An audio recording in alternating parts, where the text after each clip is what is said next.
Pour vous démontrer à quel point on peut faire dire n'importe quoi des statistiques, l'équipe d'Infoman a décidé, elle aussi, d'enquêter au centre-ville de Montréal au sujet du bon parler français.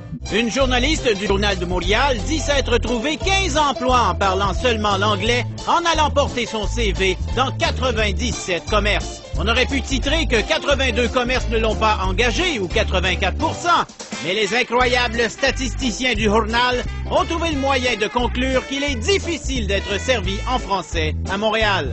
Comme une enquête inutile en attire une autre, nous sommes allés voir les 10 premiers commerces du centre-ville sur notre chemin pour vérifier les conclusions du journal. Je veux juste savoir si vous parlez français? Oui. Oui? Excellent. Je veux juste savoir si vous parlez français. Un peu? Excellent. Juste savoir, vous parlez français? Oui, bien sûr. Excellent. Merci. On a quand même 66 % des commerces de Montréal qui sont tenus par des gens de race noire. Excuse-moi, je veux juste savoir si vous parlez français. Oui? Ben, merci beaucoup. Est-ce que vous parlez français? Oui. Bye. Bonjour. Je veux juste savoir si vous parlez français. Oui, oui. C'est bien que ça, je veux savoir. Merci. Je veux juste savoir si vous parlez français. Ouais. Oui? OK. C'est ma seule question. Pourquoi?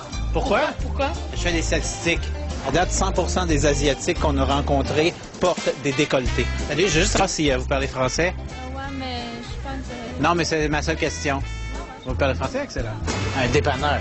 Juste savoir si vous parlez français. Un peu. Ça marche. Vous parlez français? Oui. Ma seule question. Toi, tu parles français? Oui. Moyen? Un peu. Oui, je suis pas français. Ah, ben c'est parfait. Conclusion, 100 % des personnes interrogées parlent peu ou beaucoup le français. Et j'aurais pu conclure qu'il est difficile d'être servi seulement en anglais à Montréal. Ou bedon, les anglophones en voie d'extinction à Montréal? Ou bedon, le centre-ville de Montréal infesté de francophones?